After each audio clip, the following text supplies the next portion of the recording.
ഇസ്ലാമിൽ പുരുഷന്മാർക്ക് ഹറാമായിട്ടുള്ള 7 കാര്യങ്ങൾ. ഒന്നാമത്തത് താടി വടിക്കലാണ്. ഒരു പുരുഷനെ സംബന്ധിച്ചിടത്തോളം താടി വടിക്കുക എന്നുള്ളത് ഹറാമാണ്.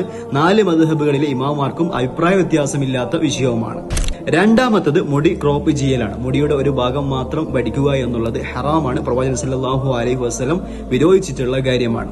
മൂന്നാമത്തത് നെര്യാണിക്കുതായ വസ്ത്രം ധരിക്കലാണ്. നെര്യാണിക്കുതായ വസ്ത്രം ധരിക്കുന്നവരെ അല്ലാഹു തആല പരലോകത്ത് വെച്ച് നോക്കുക പോലുമില്ല എന്ന് ഹദീസിൽ വന്നിട്ടുണ്ട്. നാലാമത്തത് സ്വർണം ധരിക്കലാണ്. അത് റിംഗ് ആയിട്ടാണെങ്കിലും വാച്ചായിട്ടാണെങ്കിലും ചെയിനായിട്ടാണെങ്കിലും പുരുഷന്മാർ സ്വർണം ധരിക്കുക എന്നുള്ളത് ഹറാമാണ്. അത് സ്ത്രീകൾക്ക് മാത്രം അനുവദിക്കപ്പെട്ടിട്ടുള്ള കാര്യമാണ്. അഞ്ചാമത്തത് അന്യ സ്ത്രീകൾക്ക് കൈ കൊടുക്കലാണ്, ഷെയ്ക്കാൻഡ് കൊടുക്കലാണ്. അത് ഫ്രണ്ട്സ് ആണെങ്കിലും മഹറമല്ലാത്ത കസിൻ ആണെങ്കിലും ഒരേ വിധി തന്നെയാണ്. ആറാമത്തത് തുട കാണുന്ന രീതിയിലുള്ള വസ്ത്രങ്ങൾ ധരിച്ചുകൊണ്ട് പുറത്തിറങ്ങലാണ്. തുട ഔറത്താണ് എന്ന് പ്രവാചകൻ സല്ലല്ലാഹു അലൈഹി വസല്ലം പറഞ്ഞിട്ടുണ്ട്. ഏഴാമത്തത് പുരുഷന്മാരെ സംബന്ധിച്ചിടത്തോളം റിംഗ് ധരിക്കുക, വാച്ച് ധരിക്കുക എന്നുള്ളതൊക്കെ അനുവദനീയമാണ്. എന്നാൽ കാതുകുത്തുക, അതുപോലെ തന്നെ മാല ധരിക്കുക, ചെയിൻ ധരിക്കുക, ഇത്തരത്തിലുള്ള കാര്യങ്ങളൊക്കെ ഹറാമാണ്. സ്ത്രീകളെ അനുകരിക്കുന്നത് ഹറാമാണ് എന്ന് അവർ ശപിക്കപ്പെട്ടവരാണ് എന്നും പ്രവാചകൻ സല്ലല്ലാഹു അലൈഹി വസല്ലം പറഞ്ഞിട്ടുണ്ട്. അപ്പോൾ നിങ്ങൾ അള്ളാഹുവിന്റെ നിയമങ്ങൾ അനുസരിച്ചുകൊണ്ട് ജീവിക്കുന്ന, സ്വർഗം ആഗ്രഹിച്ചുകൊണ്ട് ജീവിക്കുന്ന ആളാണെങ്കിൽ ഈ കാര്യങ്ങളൊക്കെ ശ്രദ്ധിക്കേണ്ടതാണ്.